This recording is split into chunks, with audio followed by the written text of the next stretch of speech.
नमस्कार दोस्तों, इन्वायरो अकेडमी पे आप सभी का एक बार फिर बहुत बहुत स्वागत है। बच्चों, एक और बहुत ही इम्पोर्टेंट टॉपिक पे बात करेंगे। इस वीडियो लेक्चर में हम बात करने जा रहे हैं सॉलिड वेस्ट कंपोजिशन के बारे में। काफ़ी महत्वपूर्ण टॉपिक है आपके एग्ज़ाम के पॉइंट ऑफ व्यू से। वेस्ट कंपोजिशन, अगर हम एक कॉमन सा ऑब्जर्वेशन देखें तो वेस्ट कंपोजिशन जो है उसमें मेजरली आपका पेपर और कंपोस्टेबल ऑर्गेनिक मटेरियल होता है। कंपोस्टेबल ऑर्गेनिक मटेरियल मतलब जो आसानी से डिकम्पोज हो सके। हालांकि आप लोगों ने जो है ऑब्ज़र्व किया होगा, जब भी हम सॉलिड वेस्ट मैनेजमेंट के बारे में बात करते हैं या हम वेस्ट का कंपोजिशन देखते हैं कि उसमें से मेटल, ग्लास, टेक्सटाइल, वुड, इस तरीके की चीज़ें वेस्ट में काफ़ी कम होती हैं, है ना। मेटल वगैरह जो है कोई ऐसे डंप नहीं करता है, वैसे ही ग्लास वगैरह भी जो है बहुत ही कम जो है पोर्शन में हमें देखने को मिलते हैं। अगर हम देखें तो वेस्ट डिस्पोजल साइट पे जो आपका वेस्ट होता है उसका कंपोजिशन जो है वो लगभग एक जैसा रहता है, बट ये एक लंबे टाइम के अंतराल के बाद में या फिर जो है सीज़न के अकॉर्डिंग वेरी करता है। ऐसा नहीं है कि डे टू डे वो चेंज हो रहा हो, ठीक है। ये संभव है कि जैसे ही सीज़न में चेंज हुआ वैसे ही कॉम्पोजिशन में थोड़ा परिवर्तन आपको देखने को मिल जाए। तो अगर हम ये देखें कि आपका जो कॉमन कॉम्पोजिशन है वेस्ट का, उसमें सबसे पहले पेपर की बात करें तो पेपर जो है लो इनकम कंट्री या लो इनकम एरिया जो है वहाँ पे कम हमें देखने को मिलता है। 1 से 4-5% ही जो है उसमें पेपर होता है। वहीं पे हाई इनकम के जो एरिया हैं, कंट्रीज़ हैं, वहाँ पे ये 20 से 50 के आसपास आपको देखने को मिलता है। प्लास्टिक प्लास्टिक जो है लगातार इंक्रीज़ होता जा रहा है हमारे वेस्ट में। अगर हम देखें तो ये लगभग कुछ सिटीज़ में 10% से भी ज़्यादा पहुंच चुका है। फिर भी अगर ओवरऑल देखें तो ये जो है 1 to 6 कहा जाता है, बट ये अगर आप रिसेंट की रिपोर्ट्स देखेंगे तो ये लगभग 6 to 10% ही आपको देखने को मिलेगा, है ना। हालांकि बुक्स जो हैं, डॉक्यूमेंट्स जो हैं, जो बेसिकली लंबे सर्वे के बाद में बनाए जाते हैं, लॉन्ग ऑब्जर्वेशन के बाद बनाए जाते हैं, जिनको कंप्लीट होने में ही 10-10 20-20 साल का समय लग जाता है, उनके अनुसार जो है लगभग जो है 1 से 6% ये प्लास्टिक होता है। बट अगर रिसेंट के आर्टिकल आप देखें, रिसेंट की रिसर्च की आप बात करें तो ये जो है वही 6 से 10% के आसपास आपको देखने को मिलेगा लो इनकम में। और हाई इनकम में जो है ये पहुंच जा रहा है रिसेंट रिसर्च के अनुसार लगभग 15%।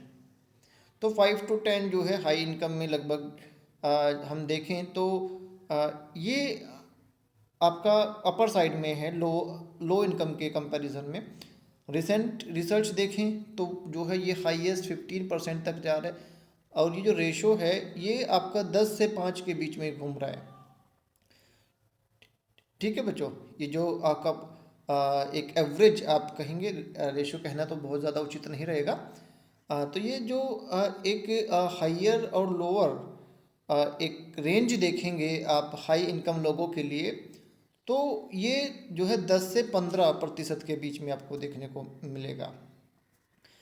तो पेपर और प्लास्टिक दोनों ही लो इनकम के जो एरिया हैं, कंट्री हैं, कम प्रोड्यूस कर रहे हैं, और हाई इनकम के जो लोग हैं वो बेसिकली पेपर और प्लास्टिक दोनों कंपोनेंट जो हैं ज़्यादा मात्रा में प्रोड्यूस करते हैं। जो लो इनकम के लोग हैं वहाँ उन एरिया में आप लोग देखेंगे, low income countries, low income cities आप कह सकते हैं, जो ऐश और फाइन्स यानी कि आपका ड्रिट वगैरह जो हैं वो बहुत ज़्यादा मात्रा में मिल रहे हैं, लगभग 62 के आसपास मैक्सिमम, और मिनिमम 17%। तो देख रहे हैं कि कितना बड़ा पोर्शन जो है आपका ऐश और फाइन्स का है। और यही रेंज आप अगर हाई इनकम लोगों के लिए देखेंगे, हाई इनकम एरिया के लिए देखेंगे, तो ये 5 to 10% जो है आपका हो जाता है। तो अगर हम देखें तो आपका लो इनकम के जो लोग हैं वो बेसिकली अपना खाना बनाने के लिए बेसिकली वुड बर्न करते हैं, या फिर आपके जो है इस तरीके के चीज़ें लाइक आपका काऊ डंग वगैरह इकट्ठा करके उससे जो है अपना खाना बनाते हैं। तो उनके वेस्ट में ऐश का पोर्शन बहुत ज़्यादा मिल जाता है। मॉइस्चर कंटेंट की अगर हम बात करें तो लो इनकम एरिया में मॉइस्चर कंटेंट का जो है, लो इनकम एरिया की जो वेस्ट है उसमें मॉइस्चर कंटेंट 30 to 40% है, और हाई इनकम में ये 15 to 30% के आसपास हमें देखने को मिलता है। क्योंकि लो इनकम के जो लोग हैं आप देख रहे हैं कि वो बेसिकली वहाँ पे फूड वेस्ट भी जो है अब बहुत मात्रा में निकलता है। और हाई इनकम के जो लोग हैं जो प्लास्टिक और पेपर जैसे कंपोनेंट ज़्यादा प्रोड्यूस कर रहे हैं, तो जाहिर सी बात है वहाँ पे पेपर और प्लास्टिक जैसे कंपोनेंट ज़्यादा होने की वजह से ही मॉइस्चर कंटेंट कम रह जा रहा है। बल्क डेंसिटी जो है आपका लो इनकम एरिया में जो वेस्ट है उसका 300 से लेके 400 kg पर क्यूबिक मीटर है, और जो है हाई इनकम के जो लोग हैं वहाँ पे 150 kg पर क्यूबिक मीटर के आसपास आपको देखने को मिलेगा। अगर हम बात करें ओवरऑल तो जो फूड वेस्ट है, फूड वेस्ट जो है ये अलग अलग रेंज में हमें देखने को मिलता है। जैसे यहाँ पे टोटल अगर हम अपने वेस्ट की बात करें तो टोटल वेस्ट में 6 to 25% बाई वेट जो है आपका फूड वेस्ट मिलता है। पेपर जो है वो आपका 15 to 45 जो है मिलेगा। कार्डबोर्ड जो है 3 to 15, प्लास्टिक जो है 2 to 10। ये एक एवरेज अगर हम देखें ओवरऑल जो वेस्ट है। बट अगर इंडियन वेस्ट की अगर हम बात करें तो इंडियन वेस्ट में जो है जो आपका ये बायोडिग्रेडेबल वेस्ट है ना, ये लगभग 50% पहुँच जाता है।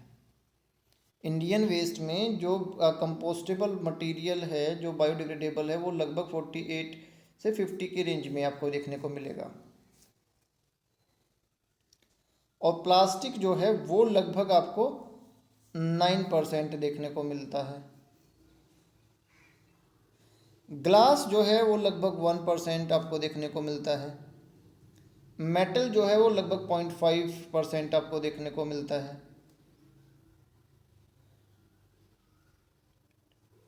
ठीक है बच्चों, तो इस तरीके से देखें तो मेजर जो इंडिया की अगर आप बात करोगे तो इंडिया में मेजर कंपोनेंट जो है फूड वेस्ट है, कंपोस्टेबल मटेरियल है। ठीक है बच्चों, अगर आप ओवरऑल द ग्लोब आप देखेंगे तो ये बेसिक कंपोजिशन आपको देखने को मिलेगा। काफ़ी महत्वपूर्ण डाटा है। ठीक है, इसको आप एक बार ज़रूर देख लेंगे। ठीक है, जो मैंने अभी इंडियन वेस्ट के बारे में आपको बताया वो भी जो है आप बड़े ध्यान से नोट करेंगे। हमारा जो वेस्ट है उसमें मॉइस्चर कंटेंट भी ज़्यादा मिलता है। उसकी वजह यही है कि मेजर पोर्शन जो है, मेजर कंपोनेंट जो है हमारे वेस्ट में फूड वेस्ट का होता है, इसलिए मॉइस्चर कंटेंट भी आपका हाई होता है। जो कंपोजिशन है वेस्ट का वो बहुत सारे फैक्टर पे डिपेंड करता है। जैसे कि आपका जियोग्राफिकल लोकेशन जो है वो भी बहुत महत्वपूर्ण रोल प्ले करता है कि आपका जो वेस्ट है उसका कंपोजिशन कैसा रहेगा। जो लोग आप देख रहे हैं कि ऐसे हैं गर्म कंट्रीज़ है ना, वहाँ पे अलग तरीके का वेस्ट निकलेगा। जो आपके ठंडे देश हैं वहाँ पे आप देखोगे कि 90% इवन मोर देन 90% लोग जो है नॉन वेजिटेरियन हैं। ठीक है, और डेवलप्ड कंट्रीज जो हैं वो पैक्ड फूड आइटम ज़्यादा यूज़ करते हैं। इंडिया जैसे जो देश हैं वहाँ पे नॉन वेजिटेरियन लोगों का नंबर भी कम है। अगर केवल आप एक खाने को एक क्राइटेरिया माने फूड हैबिट्स को, और यहाँ पे लोग जो है पैक्ड फूड मटेरियल भी कम यूज़ करते हैं। उसी तरीके से जो लोग जहाँ पे आपका जब इस तरीके से आप देखिए कि लॉन्ग टर्म के लिए जो लोग फूड को प्रिजर्व करते हैं, है ना, तो वहाँ पे अलग तरीके का वेस्ट बेसिकली प्रोड्यूस होता है। जो लोग जैसे गर्म देश हैं जहाँ पे खाने को के ख़राब होने की संभावना ज़्यादा रहती है, वहाँ पे अलग तरीके के वेस्ट आपको देखने को मिलते हैं। सीजनल, सीज़न पे भी आपके बहुत सारे फैक्टर जो है, कंपोनेंट जो हैं वो चेंज हो जाते हैं वेस्ट का कंपोजिशन। जैसे कि ग्रोइंग सीजन ऑफ वेजिटेबल, अभी देख लो कि अभी जब आपका मैंगो सीज़न आएगा इंडिया में, तो मैंगो सीज़न में आपको अपना फूड वेस्ट में ज़्यादातर देखोगे कि आप मैंगोज़ मैंगोज़ ज़्यादा देखने को मिलेंगे। वैसे सर्दी में अगर आप देखो तो जो है आपको मूंगफली जो है आपके ग्राउंड नट, है ना, उसकी कोटिंग वगैरह देखने को ज़्यादा मिलती है। तो ये एक तरीका हो सकता है आप चीज़ों को याद करने का कि सीज़न किस तरीके से चीज़ों को कॉम्पोजिशन ऑफ वेस्ट को फ्लक्चुएट करता है। कलेक्शन एफिशिएंसी ये भी एक इम्पोर्टेंट फैक्टर है, ठीक है, कि आप जो है अपना जो वेस्ट है उसको कितनी फ्रीक्वेंटली कलेक्ट कर रहे हैं।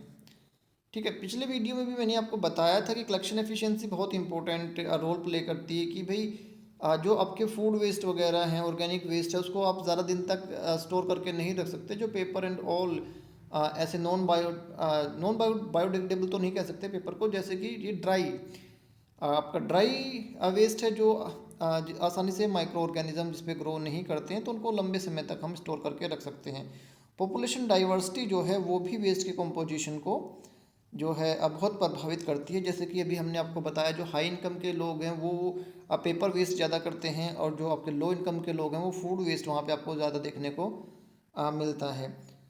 आप जो है साफ़ सफाई आपके यहाँ पे कैसी है और रिसाइकलिंग का प्रोसेस कैसा है, ये भी काफ़ी महत्वपूर्ण फैक्टर रहता है जो वेस्ट कंपोजिशन को प्रभावित करता है। पब्लिक एटीट्यूड भी बहुत महत्वपूर्ण होता है। जहाँ पे लोगों का एटीट्यूड अच्छा है, ठीक है, जो लोग कोऑपरेटिव हैं, तो वो शहर वो सिटी जो है काफ़ी क्लीन आपको देखने को मिलती हैं। ठीक है बच्चों, एंड लेजिस्लेशन भी अपने आप में बहुत इंपॉर्टेंट रोल प्ले करता है कि आपकी यहाँ पे किस तरीके के रूल हैं, रेगुलेशन हैं। अगर आपके यहाँ पे रूल रेगुलेशन बहुत हार्ड हैं वेस्ट को डंप करने के, तो आप देखेंगे कि अल्टीमेटली आपका जो डस्टबिन है या डंप यार्ड है, डिपो या आप लैंडफिल कहिए, ठीक है, या डिस्पोजल साइट कहिए, वहाँ पे जो वेस्ट पहुँचेगा उसका कंपोजिशन अलग ही रहेगा। ठीक है, जिन स्टेट में प्लास्टिक पूरी तरीके से बैन है उनका कंपोजिशन आप देख लीजिए, वहाँ पे प्लास्टिक जो है नाम मात्र का आपको मिलेगा, और जहाँ पे प्लास्टिक बैन नहीं है तो आप देखेंगे कि वहाँ पे जो प्लास्टिक का पोर्शन है आपके वेस्ट में वो ज़्यादा मिलेगा, और उसकी वजह से जो है आपका प्लास्टिक की वजह से बायोडिग्रेडेबल रेट जो है वो कम हो जाता है ना, क्योंकि प्लास्टिक की वजह से जो है आपका अच्छे से जो वेस्ट है वो डिकम्पोज नहीं हो पाता। तो बहुत सारे फैक्टर हैं वैसे तो, बट ये मेजर फैक्टर हैं, और कई बार जो है इन पे क्वेश्चन घुमा के आपको दे दिए जाते हैं।